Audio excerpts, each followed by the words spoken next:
고양 창릉이에요. 고양 창릉은 위치는 경기도 고양시 덕양구 쪽에 있어요. 덕양구. 보면 우리는 그 고양시를 가보진 않았지만 일산 보면 일산 서구가 있고 일산 동구가 있어요. 일산 서구 쪽에 킨텍스역이라는 게 있어요. 거기에 GTX A가 개설이 됐잖아요. A, B, C 중에 A만 개통이 됐어요. 물론 뭐 삼성동까지 아직은 아니지만 거의 다 서울역에서까지 개설되고 그 뒤로 삼성역 빼고 그 뒤로 또 개통이 되고 있는데, 그래서 GTX A의 수혜를 보고 있는 지역인 거죠. 고양시 서구 쪽에서. 근데 이 고양시 창릉에도 앞으로 GTX A가 지나갈 예정인 거거든요.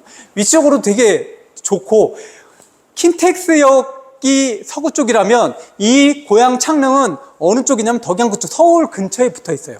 서울 근처, 삼성, 지축, 뭐 불광동 이런 데 있잖아요. 그쪽이랑 연결돼 있다라고, 거기에 가깝다라고 생각하시면 될 거예요. 서울 쪽에 가깝다.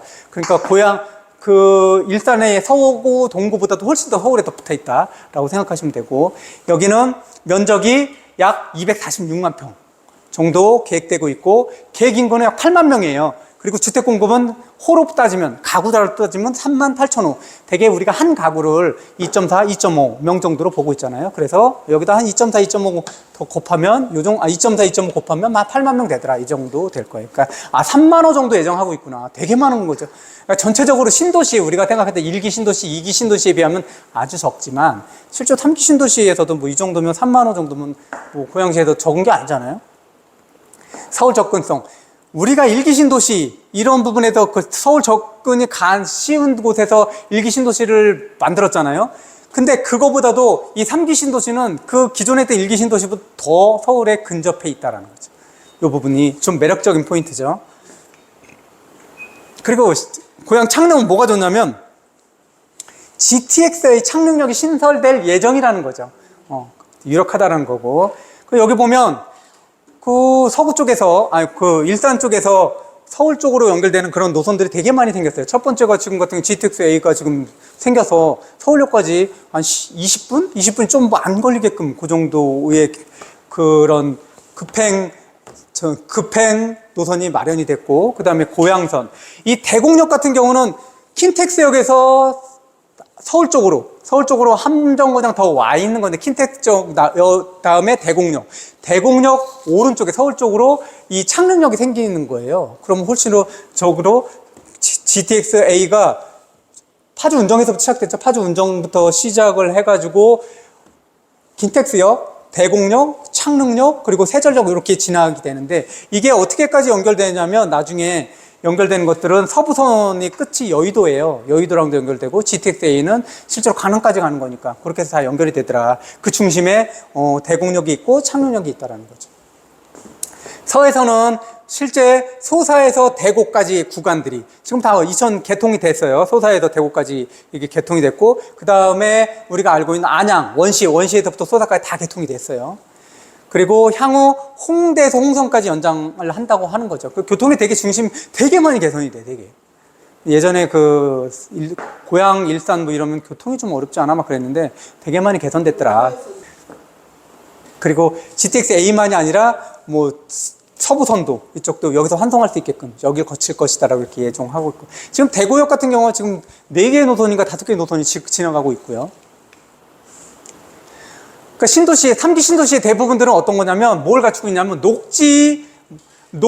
대단위의 녹지를 갖추고 친환경 공원 도시로서 만들려고 하고, 그리고 자족 기능을 되게 강조해요. 그러니까 배드타운이 아니라는 거예요. 이 안에서는 실제로 일자리도 만들고, 판교처럼 이렇게 일자리도 만들고, 그리고 실제 다른 행정적인 그런 복합단지, 행정적인 일자리들도 만들고, 다른 기능적인 일자리들도 만들어가지고 이런 복합도시로서 운영을 하려고 하는 거죠. 그래서 이 안에는 또 공공임대뿐만이 아니라 민간임대 또는 여러 가지 다양한 특별 공급 뭐 이런 것들도 계획하고 있는 거고, 광교나 판교 같은 일자리도 되게 많잖아요. 광교 같은 경우는 뭐 행정복합도시, 뭐 이쪽에 행정적으로 직업군들이 많이 들어와 있는 거잖아. 그리고 광교에는 호수도 있고 자연환경도 되게 잘 갖춰져 있잖아요. 이렇게 복합 생활권으로서 조성하려고 한다. 이제는 이제 집만 떨렁짓는 이렇게 신도시를 계획하진 않잖아요. 그러면 분양가 대충 볼게요. 분양가를 보실 때 지금 여기 신도시, 우리 같은 경우 청라도 뭐 신도시였지만 지금도 뭐 신도시지만 청라하고, 우리가 있는, 거기 신도시가 뭐였죠? 루원. 루원 같은 경우, 루원도 신도시잖아요. 그 가격들을 한번 대충 생각해 보세요. 어느 정도인지. 그 가격을 떠올리면서. A4 블록 55. 우리가 기준으로 삼으면 대부분 뭐예요? 84. 전용이에요, 전용. 전용이기 때문에 한 25, 26이겠죠. 84가 32에서 34라 그러잖아요. 요것들이 7억 7천이라는 거예요. 7억 7천. 7억대구나. 그리고 55에 들어가는 건 대개 20평대라고 생각하시면 돼요. 그죠? 55, 20평대 초반일 거고, 그 다음에 59로 가면 25평대 후반일 거고, 이렇게 생각하시면 돼요. 그래서 55는 5억 5천. 그쵸? 그 다음에 74 정도면 한 30평 정도 생각하면 돼요. 29, 30. 이 정도 생각하시면 돼요. 그게 6억 8천. 그러면 평수가 30평대 9평이라고 생각하는 게 7억 7천인 거죠. 그럼 머릿속에 이게 싼지 비싼지에 대해서 생각을 하실 거예요. 얘네들 입주가 빠른 거는 2027년, 2028년이지만 실제로 30년 초반까지도 입주 예정이라는 거죠. 그러면 30년을 전후했을 때 그때 만약 이 가격이라면 어떤지 한번 생각을 해보시는 거예요. 이 가격이라면. 이게 메리트가 있는지 없는지. 그렇게 해서 기준을 정하셔서, 접근할 수 있겠죠. 가격을 보면 이렇게 정도 형성이 돼 있더라. 이거는 지금 분양한 거예요. 분양해서 A4 블록 분양했는데 입주 예정일은 2027년 12월이에요. 지금 예전에는 2년 반에 3년 이렇게 얘기했는데 지금은 3년 반 4년 뭐 이런 얘기가 나오고 어떤 건 4년도 넘지 않아? 막 이런 얘기들도 되게 많아요. 뭐 자재도 되게 많이 올라간 것들도 있고 사실 건설 경기가 되게 안 좋잖아요. 그런 자금에 대한 것들, 뭐 이런 것들도 원활하지 않기 때문에, 그리고 규제, 다른 여러 가지 안전에 대한 것들이 강화되고 막 이렇잖아요. 그러면서 그런 공사기간들이 점점 늘어나고 있는 상황인 거죠. 그래서 3년에 지는 것도 되게 어렵다. 그러니까 4년 정도를 생각하는 게 되게 일반적이지 않을까라는 거죠. 그래서 이미 분양한 것들은 빠르면 12월. 근데 여기 12월이라는 거는 이거보다 땡겨지기는 어려울 거예요. 그죠? 그리고 또는 2008년 1월. 그러니까 대부분 첫 분양 입주는 2028년, 2029년 이렇게 나올 거고, 이게 언제까지 갈 것이냐? 2030년 초반 때까지는 갈 것이다. 그러니까 분양은 앞으로도 계속 있을 거예요. 고양 창릉도. 당연히 이거는 택지를 국가에서 조성한 거잖아요. 3기 신도시 국가에서 조성해서 공공분양 한 50%, 그리고 민영 50% 이렇게 거의 반반이라고 생각하시면 된다고 그랬잖아요. 그래서 특혜라고 생각하기 때문에 어떠한 기준들을 조금 더 강화시키죠. 그래서 여기에 당첨이 됐으면 앞으로는 당첨 기한을 10년 동안 못 하는 거야. 그래서 재당첨 제한 기한을 10년으로 두고 있다는 거죠. 전매라는 건 뭐냐면 내가 당첨을 받았어요. 그럼 당첨받았으면 그걸 분양권을 팔고도 하잖아요. 그거 3년 동안 못 팔아. 이렇게 전매 제한을 3년 동안 묶어뒀다는 얘기죠. 그러니까 이렇게 제한이 많다라는 것들은 혜택을 받은 거라고 국가가 보고 있다는 거예요. 우선 공급 어떻게 하냐? 이건 지역별로 다 그 지역이 우선이잖아요. 첫 번째 고양시에 있는 사람 30%, 물량에 100채다. 그럼 30채는 고양시에 있는 사람들 우선이에요. 그 다음에 경기도 20%예요. 20%, 100채도 20채는 경기도에 있는 사람 우선이라는 거예요. 그럼 고양시도 경기도잖아요? 그럼 고양시의 사람들은 이 30%, 30채를 우선 공급하잖아요? 그럼 경기도 20%는 고양시 있는 사람 빼고, 경기도에 있는 사람 20%, 20채를 이 사람들을 공급해준다. 그럼 수도권은 서울, 경기, 인천이잖아요? 합쳐서 50%, 50채를 고양시에 떨어졌어요. 경기도에 떨어졌어요. 그리고 수도권에 있는 사람들 모두 다가 50%. 그럼 고양시에 있는 사람들은 굉장히 유리하겠죠. 여기에서 30%에 떨어진다 그래도 여기에는 못하지만 수도권 50% 여기에도 대상자가 된다는 거죠. 경기도 사람이에요. 경기도의 사람들은 20개에서도 도전하지만 수도권에서 50%도 도전이 된다는 거죠. 이렇게 이해를 하시면 될 것 같아요. 이거는 모든 게 다 그래요. 우선 공급이라고 나오면 이렇게 돼 있으면 이거는 그 지역이 30%고 거기가 해당되는 같은 돈은 빠지지만 전체에는 또 들어가는구나 이렇게 생각하시면 돼요. 스마트 시스템 이런 것들 모든 것들이 이제는 스마트 도시들을 이제 추구하고 있잖아요. 스마트 우편함, 택배, 전력 차단 이런 것들, AI 주차 이런 것들을 계획하고 있다고 합니다. 전체 계획이 얼마냐면 38,000가구예요. 이건 좀 더 약간 계획이 다르게 이게 변경이 될 수가 있어요. 이미 분양되고 잘 보세요. 이미 분양된 게 1,700가구예요. 1,800가구밖에 안 됐다라는 거예요. 그쵸? 10%도 안 됐어요. 되게 10%도 안 됐다라는 거예요. 거의 6%, 7% 이거밖에 나머지는 거의 90% 이상이 아직도 분양 예정이라는. 이 분양 예정은 분양 계획이 아직 안 나왔어요. 이 분양 계획들은 우리가 금방 찾아보면 이런 것들 분양 계획들은 금방 그때그때 알아볼 수 있고, 알람 걸어 놓으면 알람도 오니까는 관심 있으시면 이런 앞으로의 분양 계획 이런 것들도 참고하실 수 있어요. 앞으로 한 90% 이상 아직도 남았다.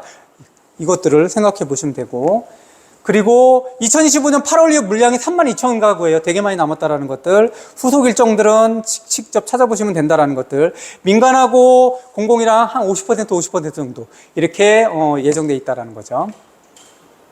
그럼 제일 좋아하는 하남 교산 볼게요. 하남 교산.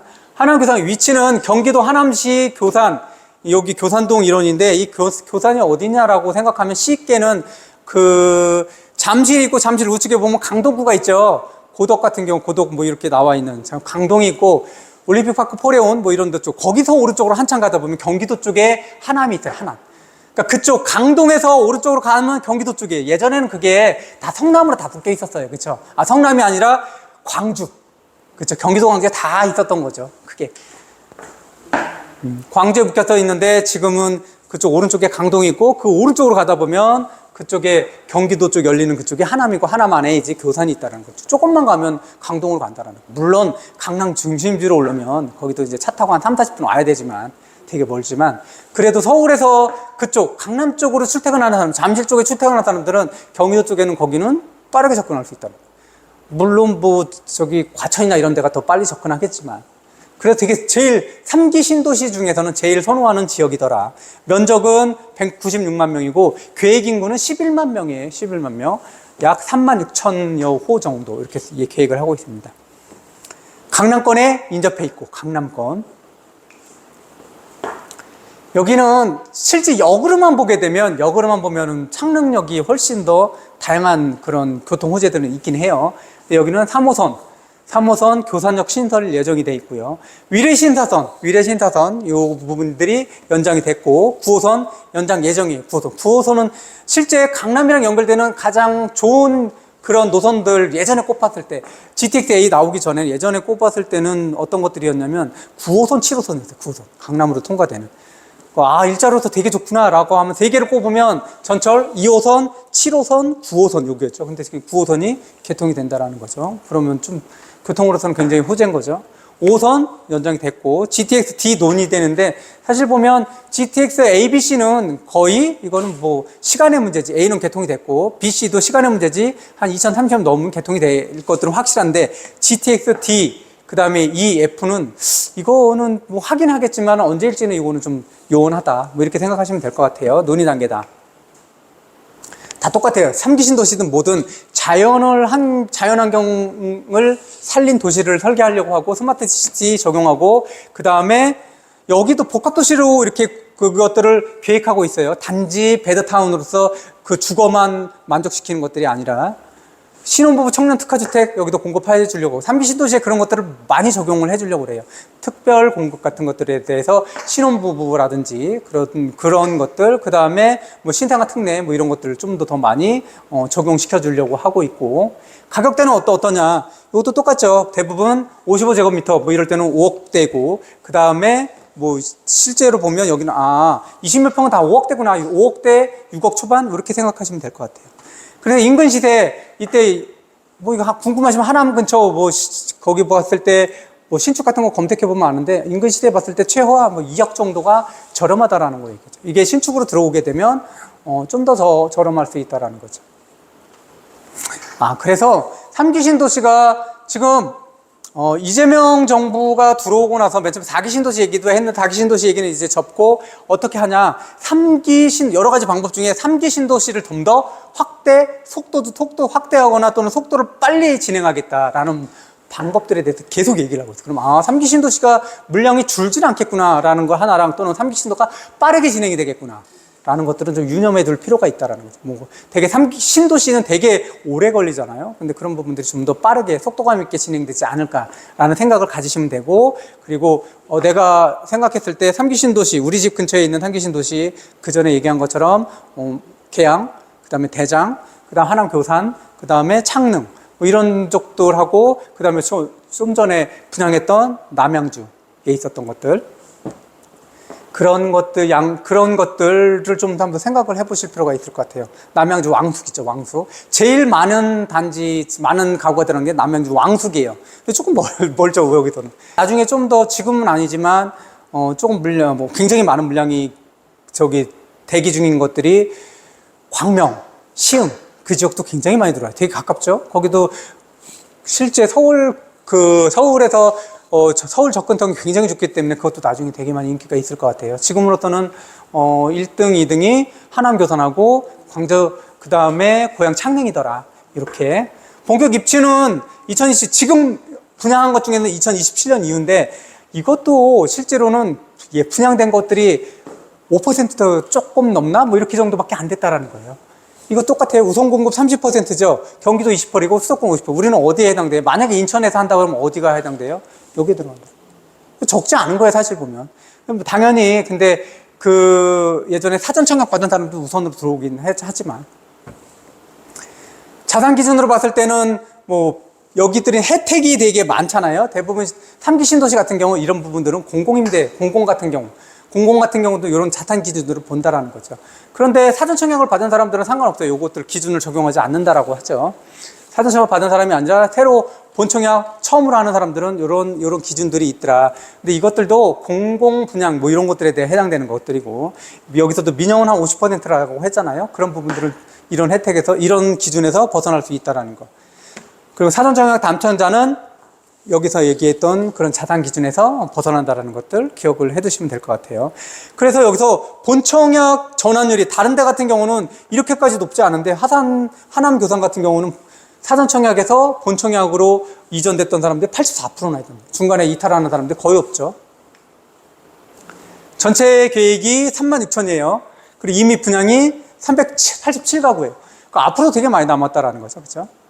여기는 거의 다 앞으로 분양 예정이라는 거죠. 눈여겨볼 필요가 있겠죠. 사실. 후속 일정은 실제로 분양에 관계되는 국토부라든지 분양 사이트가 있잖아요. 거기 직접 들어가 보셔가지고 알림이를 통해가지고 정보를 받으실 수 있을 거예요. 그러면, 분양 알림이가 이렇게 알려주죠. 그렇게 관심을 가지셔도 괜찮겠더라. 이건 그래서 실제 설문을 통해가지고 선호도를 조사한 거예요. 선호 조사했더니 하남교선이 1위에요. 23.4%.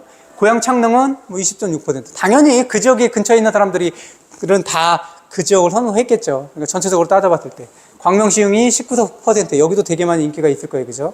남양주 왕수 18.7%. 이번 달에도 이거 벌써 분양했죠. 이거 얼마 전에 분양했던 거고. 과천 심지어 3%. 5인데 여기는 아주 적어요. 아주. 그리고 여기서 과천 인구가 되게 적거든요. 그래서 과천에서 만약에 거주하고 있다, 그럼 당첨 확률이 되게 높다는 거죠. 그러니까 인천 계양 같은 경우는 제일 밀리긴 해요. 그래서 선호도가 어느 정도냐 그러면 서울에서 얼마나 가깝지? 라는 쪽이고, 고향 창릉 같은 경우는 지금 교통상은 되게 많이 좋아질 거니까, 그래서 이쪽 부분들. 그리고 거기서 교통만이 아니라 고향 창릉에는 그 중심지로 인해서 그런 상업시설들, 우리가 잘 알고 있는 그런 대형 유통몰 이런 것들이 되게 많이 들어온다는 거예요. 지금도 있고. 그러니까 그런 부분에 대한 인기들이 되게 많더라고요. 그러니까 관심 있으신 분들은 이 부분들도 앞으로 분양 물량이 굉장히 많기 때문에 신경 쓰시라는 거죠. 영상이 도움이 되셨다면 좋아요, 구독 부탁드리겠습니다. 행복한 가정의 날개달기 연수는 건강, 관계, 돈에 관하여 공부를 하고 있습니다. 함께 공부하고 싶으신 학부모님들은 아래 고정 댓글을 확인해 주십시오.